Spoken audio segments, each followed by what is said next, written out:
Et puis j'en arrive au quatrième volet de ce rayonnement de la France et de la grandeur de la France, c'est ce que j'appelle le volet culturel.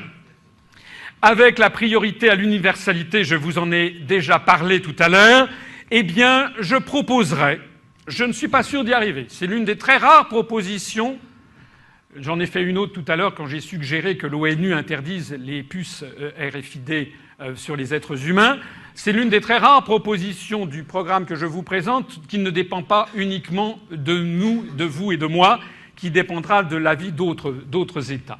Mais je proposerai à l'ensemble des États membres de l'ONU de transférer le siège de l'UNESCO de Paris à Strasbourg. Le retrait de la France de l'Union européenne aura en effet pour effet de laisser le Parlement de Strasbourg sans affectation, ce qui se fera d'ailleurs à la plus grande joie des autres États, puisque l'ensemble des autres États membres de l'Union européenne ne cessent de réclamer que le Parlement européen, comme vous le savez qu'il y a 2 implantations à Strasbourg et à Bruxelles, ne se réunisse plus qu'à Bruxelles. Vous savez d'ailleurs que la France dépense des centaines de millions d'euros pour assurer la desserte de Strasbourg dans cette affaire. Alors, ce que nous proposerons, c'est que ces bâtiments désaffectés soient désormais ceux qui soient affectés à l'UNESCO. Il faut modifier la Charte des Nations Unies puisqu'il est prévu que l'UNESCO a son siège à Paris, mais son transfert à Strasbourg sera le symbole de la paix et de la réconciliation entre la France et l'Allemagne, puisque l'UNESCO, comme vous le savez, est l'organisation mondiale des Nations Unies chargée de l'éducation, des sciences et de la culture, dont le but même est de promouvoir la paix et la compréhension entre les peuples du monde. Le siège de l'UNESCO à Paris est extrêmement sous-dimensionné, puisqu'il a été inauguré le 3 novembre 1958. À l'époque, il y avait environ 80 États à l'Organisation des Nations Unies. Nous en sommes à 196 ou 197. Le nombre d'États a été multiplié par 2,5, donc les bâtiments craquent.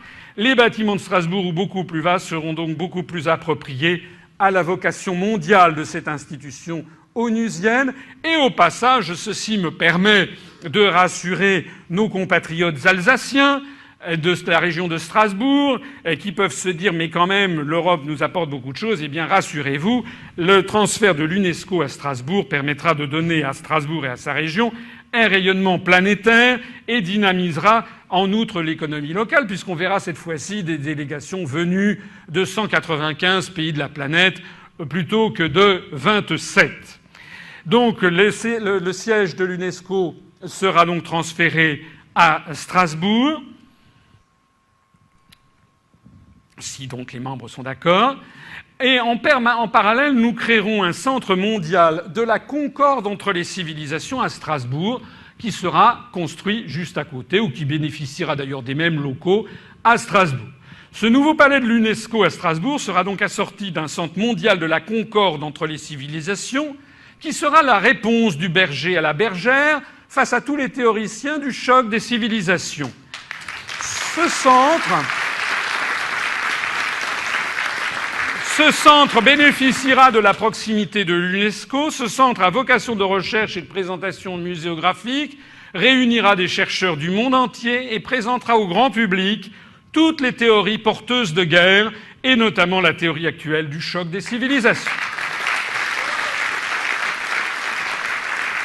Et j'ajoute, pour que le symbole soit extrêmement parlant, que nous inaugurerons ce centre le 3 août 2014, le jour du 100e anniversaire de la déclaration de guerre de l'Allemagne à la France, ayant provoqué la Première Guerre mondiale.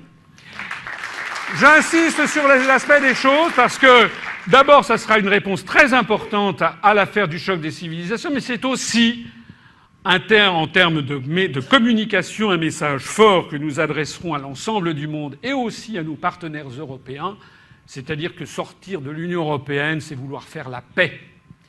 L'Europe, c'est la guerre. Parce que tous ceux qui me disent qu'il faut rester dans l'Union européenne parce que l'Europe, c'est la paix, eh bien non, nous leur montrons que c'est désormais l'inverse qui est vrai.